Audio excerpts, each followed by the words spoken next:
సోనం వాంగ్చుక్ 26 రోజుల ఏదైతే సత్యాగ్రహ దీక్ష చేశారో దాని ఫలితమే ఈరోజు కాక్రోచ్ ఉద్యమం విజయం సాధించింది అనుకోవచ్చా?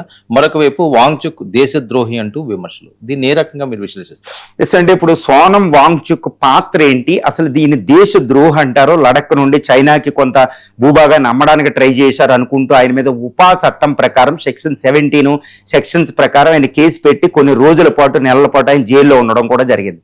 ఇప్పుడు సోనం వాంగ్చుక్ నిరాహార దీక్ష ఫలితంగానే, సత్యాగ్రహ దీక్ష ఫలితంగానే ఈ కాక్రోచ్ జనతా పార్టీ ఉద్యమం తారాస్థాయికి చేరడం జరిగింది. మరి ఇలాంటప్పుడు సోనం వాంగ్చుక్తోనే మొట్టమొదటిగా కేంద్ర మంత్రులు డిస్కస్ చేసి ఆయన ఒప్పించి చక్కగా ఆయన దీక్ష విరమణ చేయడం కూడా జరిగింది. ఆయన కూడా ఏం చెప్పారు, ఈ యొక్క యాంటీ సోషల్ ఎలిమెంట్స్ అంటే హింసకు వ్యతిరేకంగా స్టూడెంట్ల మీద కేసులు ఉండకుండా నేను చేస్తున్నాను, విజయం సాధిస్తాం అనుకుంటూ ఆయన దీక్ష విరమణ చేశారు. కానీ చాలా మీడియాల్లో, చాలా సోషల్ మీడియాలో ఆయన ఒక నేరేటివ్ డెవలప్ అయింది. అది ఏంటి, ఈయన దేశద్రోహి, భారత వ్యతిరేకి, ఈయన డీప్ స్టేట్ కి ప్రతినిధి అనుకుంటూ రావడం జరిగింది. ఈవెన్ సోనం వాంగ్చుక్ గారు కూడా దీక్ష విరమణ తర్వాత ఆయన కూడా విచారం వ్యక్తం చేశారు. నాలుగు మీద ఇలాంటి విమర్శలు అనుకుంటూ ఆయన కూడా ప్రతిస్పందించాల్సి వచ్చింది. ఈవెన్ కాక్రోచ్ పార్టీ నేతలు దీప్ కే, ఈ యొక్క సౌరభ్ అని వీళ్ళు కూడా మాట్లాడారు. సోనం వాంగ్చుక్ ని ఆయన ఎవరైతే విమర్శిస్తున్నారో చాలా తప్పు, ఆయన వల్ల మూమెంట్ ఎంత అయిందని వీళ్ళు కూడా చెప్పడం జరిగింది. కానీ ఇదంతా మనకి భౌతికంగా పైకి కనిపించేది ఒకటే మాత్రం. కానీ సోనం వాంగ్చుక్ అనేది ఈ ప్లేడ్ ఏ గ్రేట్ రోల్. ఎందుకంటే జెన్ ఆల్ఫా రోడ్డు మీదకి వచ్చి లాఠీ చార్జీలు, టీర్ గ్యాస్ కి నిలబడి వాళ్ళు ఫైట్ చేస్తున్నారు. ఫైట్ చేసేటప్పుడు ఇప్పుడు అమిత్ షా గారు కూడా చెప్పారు. ఈవెన్ ఆర్ఎస్ఎస్ మోహన్ భగత్ గారే ఒక మాట అన్నారు. ఇప్పుడు జంతర్ మంతర్ కేవలం 1 కిలోమీటర్ పరిధిలోనే ఆయన ఒక సభలో పాల్గొని ఇప్పుడు మోహన్ భగత్ గారు ఒక మాట అన్నారన్నమాట. అదేంటి, ప్రస్తుత జనరేషన్ కి ఆదేశిస్తే కుదరదు, వాళ్ళ ఆదేశాలు వినరు, వాళ్ళని ఒప్పించాలి. తల్లిదండ్రులారా మనం జన్జీతో మాట్లాడదాం, యువతతో మాట్లాడదాం అనుకుంటే ఆయన చాలా చక్కగా చెప్పడం జరిగింది. ఈవెన్ అమిత్ షా గారు కూడా ఈ యూత్ వాళ్ళు ఏంటంటే ఆదేశాలు పట్టించుకోదు, ఇది ఎంటైర్లీ హైపర్ యాక్టివ్ గా ఉంటారన్నమాట. వాళ్ళు ఎవరు యాక్టివ్ గా, హైపర్ యాక్టివ్ గా, వాళ్ళని ఆదేశిస్తే పట్టుకోరు, వాళ్ళే శాసనం అనుకుంటారు. అదిగోండి మూమెంట్. కాబట్టి వాళ్లే రోడ్డు మీదకి వస్తే శాసనాలు పనిచేయవు. మరి వాళ్ళతో ఎవరు చెప్తారు?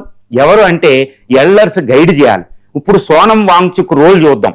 సోనం వాంగ్చుక్ దేశద్రోహ, పరమ దేశభక్తుడా, ఈవెన్ భారతరత్న అవార్డు కూడా ఆయన అర్హుడు అనడానికి ఒక ఎవిడెన్స్ ఏంటంటే ఎంటైర్ జంజీకి ఆయన గైడెన్స్ ఇచ్చాడు. సోనం వాంగ్చుక్ అదే జంతర్ మంతర్లో లేకపోతే, ఆయన 26 రోజుల సత్యాగ్రహ దీక్ష అహింసాత్మకంగా ఆయన చేయకపోతే జంజీకి ఎవరు చెప్పుతారు? అంటే ఇక్కడ ఒకటి వినాలి, సత్యాగ్రహ దీక్ష పరమ తత్వానికి మనం వెళ్ళాలి. సత్యాగ్రహ ఆగ్రహం, సత్య ప్లస్ ఆగ్రహం అంటారు, అది సంస్కృత వర్డ్ అండి. సత్య అంటే truth, truth is God, God is truth. ఇంకా సత్యానికి మించింది లేదు. భారత తత్వ శాస్త్రాలు, మీమాంస శాస్త్రాలు, ఉపనిషత్తులు, వేదాలు అన్నీ ఒక పక్కన పెడితే సత్యం పక్కన పెడితే సత్యం పైకి వెళ్తుందని చెప్తారు. ఇది మన హరిశ్చంద్రుడు కదా, శిబి చక్రవర్తి, శ్రీరామచంద్రుడు, ఇవన్నీ మనం చూసాం సత్యానికి. అటువంటి సత్యం కోసం ఈ ఆగ్రహం అంటే ఈ సంస్కృత మీనింగ్ ఏంటంటే ఉగ్ర రూపం, ఫిర్మ్నెస్, సంకల్పం పొందడం అన్నమాట. కాబట్టి సత్యం కోసం సంకల్పం, అదే సత్యాగ్రహం. 26 రోజుల దీక్షను ఒక్కసారి మనం చూడండి. ఆకలి, 10 కిలోల వెయిట్ తగ్గిపోవడం, ఎంతటి పట్టుత్వం ఉండాలని. అందుకని మహాత్మా గాంధీ అంటారు సత్యాగ్రహాన్ని. ఎందుకంటే ఈ ప్రపంచం, ఈ భూమి మీద సత్యాగ్రహాన్ని కనిపెట్టిందే మహాత్మా గాంధీ. ఆయన ఏమంటారు తెలుసండి, ఈ యొక్క పరమ అణువాయుధాలు పట్టుకున్న ఆర్మీ, స్విచ్ బోర్డు ఉన్న వాళ్ళు, పరమ ఆయుధాలు ఉన్న వాళ్ళ కంటే ఎక్కువ ధైర్యం కావాలి సత్యాగ్రహం చేయడానికి. అందుకే అంటారు సెల్ఫ్ సఫరింగ్. సత్యాగ్రహంలో ప్రధానం ఏంటంటే ధైర్యం, సావడానికి రెడీ అవ్వడం. అందుకని వాంగ్చుక్ అన్నారు చూడండి, ఒకవేళ నేను చచ్చిపోతే పార్లమెంట్కి దెయ్యాన్నే వెళ్తాను, చచ్చిపోవడానికి రెడీ అయ్యాడు ఆయన. 26 రోజుల దీక్ష చూడండి, అందులో ఉన్న పోరాట పటిమని చూడండి. సైనికుల కంటే పరమ సైనికుడిగా సత్యాగ్రహం చేయగలుగుతారు. ఈ ప్రపంచంలో అతి శక్తివంతమైన యోధుడు ఎవరంటే సత్యాగ్రహం చేసేవాడే, అది మహాత్మా గాంధీ.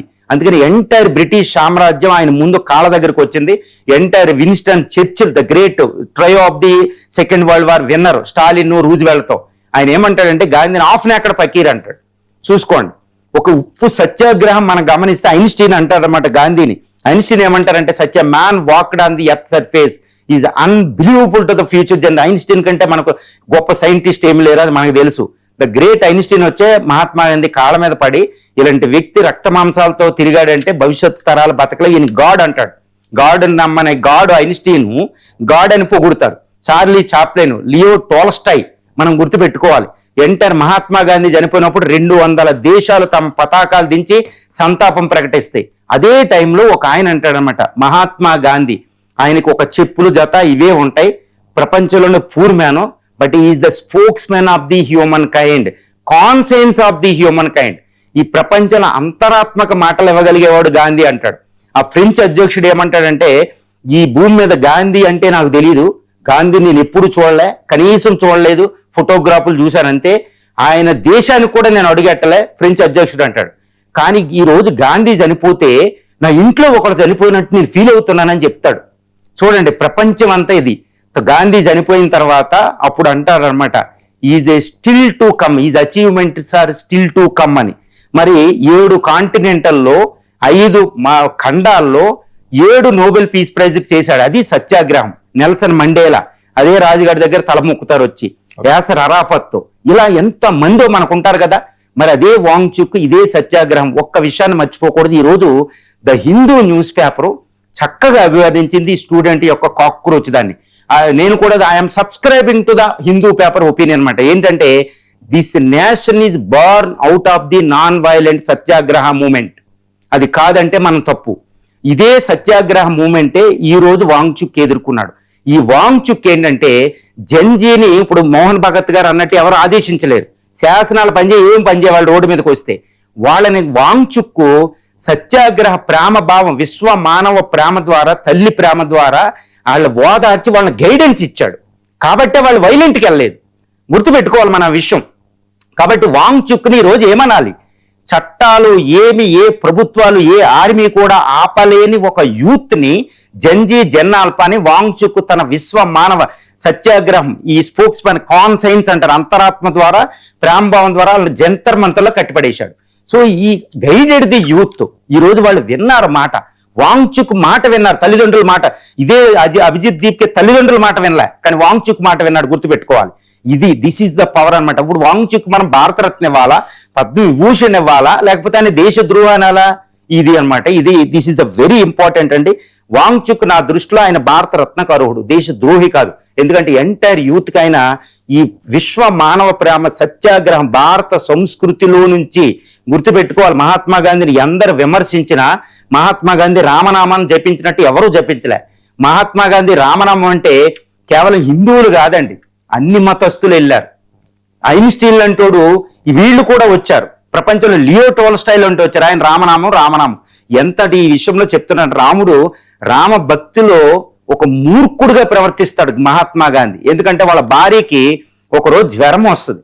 డాక్టర్ చెప్తాడు, ఆవిడికి చికెన్ పులుసు పట్టించవయ్యా, ప్రోటీన్స్ లేవు, విటమిన్స్ లేవు, ఆవిడ చంపేస్తావా, ఏమనుకుంటున్నావు గాంధీ, నువ్వు గాంధీ అవ్వచ్చు, ఆవిడికి ఫుడ్ పెట్టవయ్యా అని చెప్తాడు. కానీ మహాత్మా గాంధీ ఆ డాక్టర్ని తిట్టి భుజం మీద వేసుకొచ్చి దుప్పటి కప్పి ఆ నైట్ అంతా మెడిటేషన్ ఉంటాడు, రామ తగ్గిస్తారని. మరి ఈయన ఏమనాలండి? మహాత్మా స్వతంత్ర ఉద్యమం తెచ్చిన అహేతువాద. ఆయన అంత మూఢభక్తుడు రామనమ్మ అంటే. రామభక్తుడు నేను ఏదైనా చేసేస్తానంటాడు. అంతకంటే రామభక్తుని మనం ఎక్కడ పెడతాం? ఆయన ఆశ్రమం ఈ యొక్క సబర్మతి ఆశ్రమం ఎక్కడదో తెలుసా అండి? That is the secret of Indian సంస్కృతిలోంచి గాంధీ పుట్టాడు. సంస్కృత సత్యాగ్రహ, హరిశ్చంద్రుడు, శ్రవణ కథ నుంచి ఆయన తీశాడు. ఆయన ఆటోబయోగ్రఫీలో ఉంటాయి. తల్లి మాట ప్రకారం తీశాడు. ఈ దదీచి దేవేంద్రుడికి వజ్రాయుధాన్ని ఇచ్చిన ఋషి ఆశ్రమమే సబర్మతి. ఆ ఆశ్రమ పునాదుల మీద ఆయన సబర్మతి ఆశ్రమం కట్టి సత్యాగ్రహం తీసుకొచ్చి స్వతంత్రం ఇచ్చాడు. ఇంతకంటే యోగు ఉంటారా? కాబట్టి ఇప్పుడు సోనం వాంగ్ చుక్ని మనం ఏమనాలి సంస్కృతి పరంగా, సత్యాగ్రహ పరంగా? సో మన దేశద్రోహ అనే పదాన్ని అయితే అనకూడదు, ఆయన విమర్శించండి. దేశద్రోహి అనకూడదు. ఎంటైర్ జంజీని ఆయన గైడ్ చేస్తున్నాడు కాబట్టి.